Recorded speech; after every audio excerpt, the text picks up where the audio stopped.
నమస్తే, welcome to YOYO TV. Telangana రాష్ట్రంలో Marwari go back అంటూ ఒక నినాదం అయితే చర్చనీయాంశంగా మారుతూ ఉంది. సో అసలు ఈ మార్వాడి గో బ్యాక్ అనే అంశం ఎందుకు వచ్చింది? సో మాట్లాడదాం. మనతో పాటు మాట్లాడడానికి తెలంగాణ శ్యామ్ ఉన్నారు. సో అన్న నమస్తే. సో రాష్ట్రంలో మార్వాడి గో బ్యాక్ అనే అంశం మొత్తం హాట్ టాపిక్గా నడుస్తూ ఉంది. సో మీకు కూడా చాలా థ్రెట్ కాల్స్ వస్తూ ఉన్నాయి, చాలా మంది బెదిరిస్తూ ఉన్నారు. సో ఏం చెప్పదలుచుకున్నారు? నేనేమంటున్నాను, ఏ ఉద్యమం చేసినా సరే బ్రదర్, ఒక ఉద్యమము ప్రజా ఆదరణ పొందినప్పుడు, ప్రజలు దాన్ని ఆదరించినప్పుడు కుళ్ళు, కుతంత్రాలు, వ్యక్తిగత దూషణ ఇటువంటి సహజంగా జరుగుతాయి. తెలంగాణ ఉద్యమంలో ఇటువంటి చాలా చూసాం. ఈ నేల కోసం ప్రాణత్యాగాలు చేసినటువంటి అమరవీరులను స్ఫూర్తిగా తీసుకొని ఎన్ని తిట్లు తిట్టినా నేను తినడానికి సిద్ధంగా ఉన్నా, ప్రాణం తీసినా ప్రాణాలు పోగొట్టుకోవడానికి కూడా సిద్ధంగా ఉన్నా. కాబట్టి అలా తిట్లు తిట్టే వాళ్ళని నేను పట్టించుకోను. నన్ను వ్యక్తిగతంగా దూషించే వాళ్ళతో నేను వాళ్ళ దృష్టికి పోదలుచుకోవట్లేదు, వాళ్ళ తెరువుకే పోదలుచుకోవట్లేదు. సో అంటే మార్వాడి గో బ్యాక్ అనే నినాదం ఎందుకు రావాల్సి వచ్చింది? అసలు ఏదో మొన్న జరిగిన ఒక ఇన్సిడెంట్ మనం చూసాము. సో అంటే వాళ్ళ కులం పేర్లు చెప్పి కూడా తిడతా ఉన్నారు. సో ఏం చెప్తారన్న? నేనేమంటున్నాను బ్రదర్, ఇక్కడ మీకు మీ ఛానల్ వేదిక కూడా ప్రజలకు క్లారిటీ అని. మార్వాడి గో బ్యాక్ అంటే వ్యక్తులను బొమ్మని కాదు బ్రదర్ అర్థం. ఆంధ్ర గో బ్యాక్ అన్నాం. అరే అయ్యోనివా, నువ్వు అవ్వనివా, తెలంగాణకి తోటి పాలనివా, ఏ ఆఫీస్ మెట్లు ఎక్కినా జిల్లేడమ్మ జిట్టా వీడు ఎదురుగానే కూర్చుంటాడు, వాడు వీడు అని అన్నాం, ఆంధ్రోడు అని అన్నాం. అందరం అనలేదా? నేను ఒక్కనే కాదు, 4 కోట్ల మంది ప్రజలు అన్నారు. అంత మాత్రాన వాళ్ళని అనడం, వాళ్ళని వ్యక్తిగతంగా మేము అంటలేదు.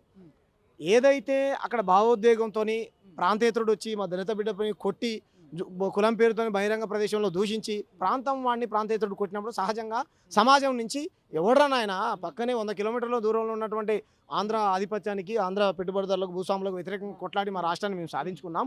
సో ఎక్కడి నుంచో వచ్చినటువంటి గుజరాత్, రాజస్థాన్కు సంబంధించిన మార్వాడి కొట్టడం ఏంటి అనేటువంటి ప్రశ్నలు లేవనెత్తినప్పుడు నేను సమాజం నుంచి విపరీతమైన ఆదరణ పెట్టిన గంట సేపట్లో 5 లక్షల మంది చూశారు.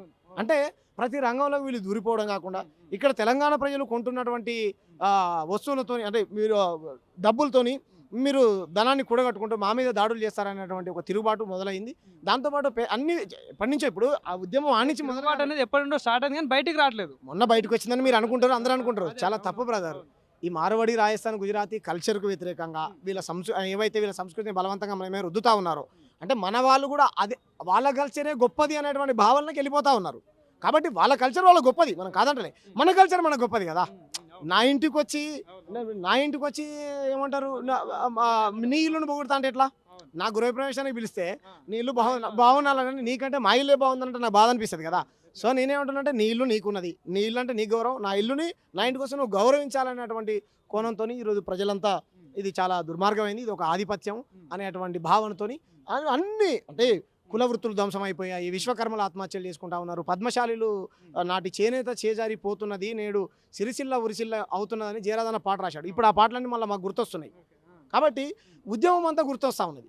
ఓ సాప కింద నీరులాగా నార్త్ పెత్తనం మన మీద ఎక్కువైపోయిందని ప్రజల్లో భావన ఉన్నది. ఇంకా పెద్ద ఎత్తున ఈ ఉద్యమం బలపడతా ఉన్నది. సో మీ మీద కూడా కొన్ని అలిగేషన్ చేస్తూ ఉన్నారు, అంటే మీరు తెలంగాణ కాదు వేరే స్టేట్ అని చెప్పేసి మాట్లాడతారు. వాళ్ళకి మీరు ఇచ్చేస్తాం. నేను ఇంతకుముందే చెప్పా, చాలా మా తాతలు ముత్తాతలు, నేను వాళ్ళ తాతలు మొత్తం కూడా పుట్టాం. కనీసం మాకు ఆంధ్రలో కూడా చుట్టాలు లేరు. తమిళనాడు ఎట్టయితే తమిళనాడు పార్టీ నుంచి నేను పోటీ చేశా. వీళ్ళు ఈ బీజేపీ పార్టీ ఆడ పుట్టింది, ఇట్లా చేసేవాళ్ళు. ఇవి ఎక్కడో పుట్టింది దీన్ దయాళ్, ఆయన పేరేం పేరు, శ్యాంప్రసాద్ ముఖర్జీయా, శ్యాంప్రసాద్ ముఖర్జీ, బెంగాల్కి సంబంధించిన ఆయన. మరి ఇక్కడ ఎట్లా పోటీ చేస్తూ ఉన్నారు?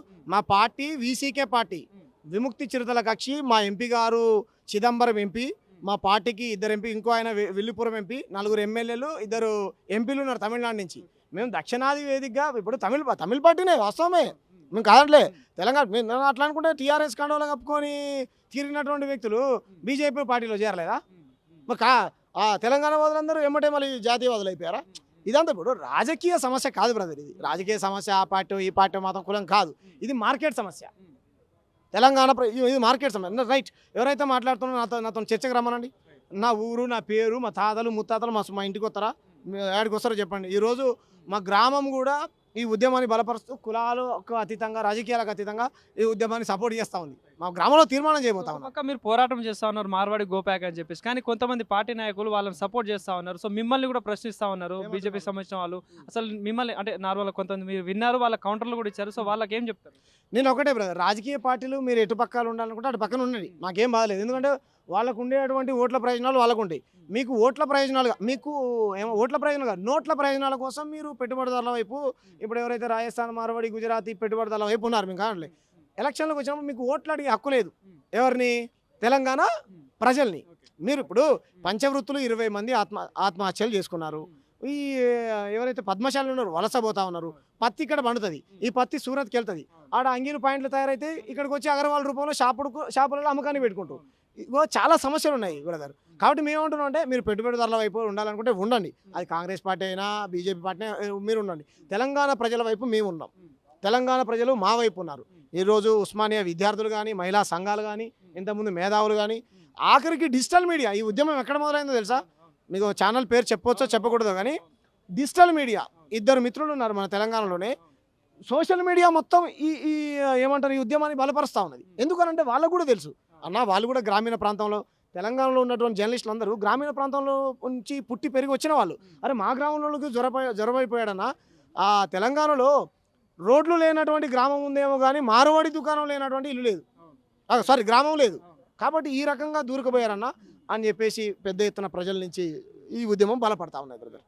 ఫైనల్ ఏం చెప్పదలుచుకున్నా అంటే వాళ్ళు ఒక పక్క ఏమంటా ఉన్నా మేము కూడా హిందువులమే, మేము ఇండియన్స్ అని మాట్లాడుతాం అంటే Marwari go back, Marwari culture go back, Marwari నకిలీ వ్యాపారం go back, Marwari culture go back, Gujarati culture go back, Gujarati నకిలీ వ్యాపారం గోబ్యాక్, రాజస్థాన్ నకిలీ వ్యాపారం గోబ్యాక్. తెలంగాణ సంస్కృతి సాంప్రదాయాలు వర్ధిల్లాలే. నా దేశంలో ఉండాలంటే వందే మాతరం పాడాలని వీళ్ళు ఎలాగ అంటున్నారో, నా రాష్ట్రంలో ఉండాలంటే తెలంగాణ గీతం పాడాల్సిందే, తెలంగాణ సంస్కృతి సాంప్రదాయాలను గౌరవించాల్సిందే, జై తెలంగాణ అనాల్సిందే. అన్ని రాజకీయ పార్టీలకు అతీతంగా జులుం చెలాయించి మళ్ళీ మేము కొడతాం కులం పేరుతో దూషిస్తామనంటే ఖబర్దార్. తెలంగాణ సమాజం ఇలాగే 60 ఏళ్ళు చేస్తే ఏ ఎత్తున లేచిందో ఉద్యమం తెలుసు. మళ్ళీ లేచింది అనుకోండి, మేము ప్రజాస్వామ్య పద్ధతిలో సమాధానం చెప్తాం బ్రదర్. Thank you. అభిషేక్ అతను కారు నడుపుతుండు, నేను ఎస్కే జ్యువెలర్స్ వాళ్ళ అల్లుడు Abhishek 31st last month 31st Aaron కొడితే కొంచెం గలీజ్గా మాట్లాడిండు. నేను చెప్పిన నేను లోకల్ పర్సన్ని, నువ్వు అట్లా మాట్లాడకు, నేను ఇక్కడే ఉంటా, మీ వాళ్ళని పెద్దవాళ్ళని ఎవరైనా విలువ అది అని అంటే కొంచెం గలీజ్గా మాట్లాడితే నేను కూడా రియాక్ట్ అయినా. నేను రియాక్ట్ కాలేదని చెప్తలేను, నేను రియాక్ట్ అయినా, నా హిసాబ్లో నేను రియాక్ట్ అయినా.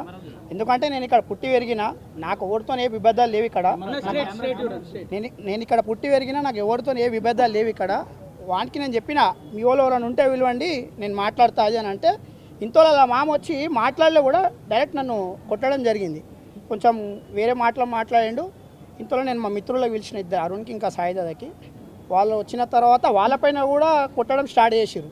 అంటే అని ఇక్కడున్న మాట్లాడోళ్ళకి ఎవరికి మీద దీనిపైన అది లేదు, దూషించిండు. దాని తర్వాత మా మిత్రులు వచ్చారు. కానీ ఎస్కే జ్యువెలర్స్ అనే ఫ్యామిలీ మా వాళ్ళపైన కూడా దాడి చేశారు. కానీ మిగతా ఇక్కడ ఉన్న వాళ్ళు ఎవరు కూడా దాడి చేయలేదు. వాళ్ళకి ఎట్టి విధమైన సంబంధం లేదు. వాళ్ళు కూడా నాకు సపోర్టింగ్లో ఉన్న వాళ్ళు వీళ్ళందరూ. నాకు కొన్నేళ్ళు నేను ఇక్కడ పుట్టి పెరిగిన, వాళ్ళకు కూడా నేను తెలుసు, నేను కూడా వాళ్ళందరూ తెలుసు. కానీ ఈ ఎస్కే జ్యువెలర్స్ అతను కొంచెం డబ్బు అహంకారం దానివల్ల రియాక్ట్ అయ్యాను. కానీ వాళ్ళ అల్లుడి పైన ఏదో నేను దాడి చేసినట్టు మీరు సీసీటీవీ ఫుటేజ్ చూడొచ్చు, మీరు వీడియోస్ ఉన్నాయి. అందులో వాళ్ళే నా పైన దాడి చేసి, కానీ నేను ఎక్కడ కూడా దాడి చేయలే, మా వాళ్ళు కూడా దాడి చేయలే. అంటే డిఫెన్స్లో మా వాళ్ళు కొంచెం అదే రియాక్ట్ అయ్యాడు మా బ్రదర్ సాయిదాదా. కానీ ఆ ఉద్దేశపూర్వకంగా ఎవరు కూడా ఏం అది చేయలేదు. తెలంగాణ మీకు ఎట్లా తెలుసు? నాకు తెలంగాణ, నేను ఐఎమ్ వెరీ క్లియర్. ఒక్క నిమిషం, నేను అందరికీ వెరీ క్లియర్ చెప్తున్నా.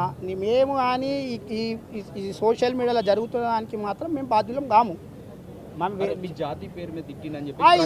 అది తిట్టిండు.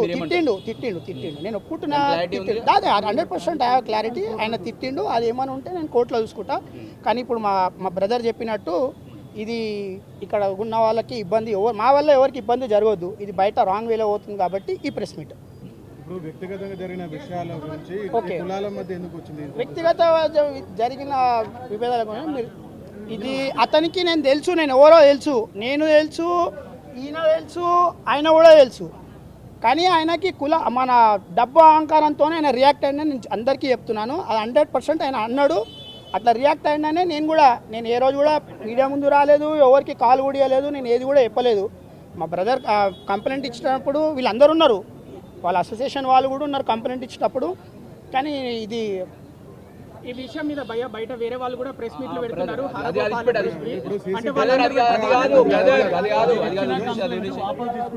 లేదు, నేను ఇచ్చిన కంప్లైంట్ నేను వాపస్ తీసుకుంటలేను. వాట్ ఎవర్ నేను కోర్టులో చూసుకుంటా అంటున్నా. కానీ ఇక్కడ అసోసియేషన్ వాళ్ళు మా వాళ్ళకి మా టకారా బస్సీ, నేను టకారా బస్సీ నివాసిని, నాకు మా మిత్రులు అంతా సీసీటీవీలో మీరు కొట్టినట్టు స్పష్టంగా కనిపిస్తున్నది. మీరు చూపెట్టండి నేను కొట్టినట్టు దాడి. నేను కొట్టలేదు బ్రదర్, నేను కొట్టలేదన్న. నేను ఏదో కూడా ఆయన ఓకే నేను ఆయన పైన చేయలేదు. నేను రియాక్ట్ అయింది మాత్రం నిజం. అతను గలీజ్గా మాట్లాడింది కాబట్టి బీయింగే తెలంగాణ హైదరాబాద్ మీరు కూడా అంతా తెలుసు ఎట్లా రియాక్ట్ అవుతారు. ఓడని అరే అంటేనే మీరు రియాక్ట్ అవుతారు. అదే విధంగా గలీజ్ మాట్లాడితే నేను రియాక్ట్ అయినా అదే విధంగా. అంతేగాని కావాలని జరిగింది కాదు, ఇది ఇంకేదో ఉద్దేశపూర్వకంగా జరిగింది కాదు. ఆ పిల్లాడు కూడా నాకు తెలియదు. నేను వాడిని క్లియర్గా చెప్పిన, నేను ఇక్కడ తకారబస్సి నివాసిని, మీరు క్లియర్ ఏమైనా ఉంటే మీ వాళ్ళు ఎవరైనా విలువ నేను మాట్లాడతా అన్న. వాడి మామకి డబ్బు మదంతో అహంకారంతో వాడు వచ్చి నన్ను కొట్టిండు. వాడు ఆ స్పాట్లో అరే నా అల్లుడిపై నేను వదిలేయనంటే నేను వెళ్ళిపోతుండే ఆయన నుంచి. కానీ వాడు అట్లా అనలేదు. వాడు వస్తే కొట్టడము, మా వాడిని తిట్టడము, నన్ను తిట్టడము ఇది జరిగింది.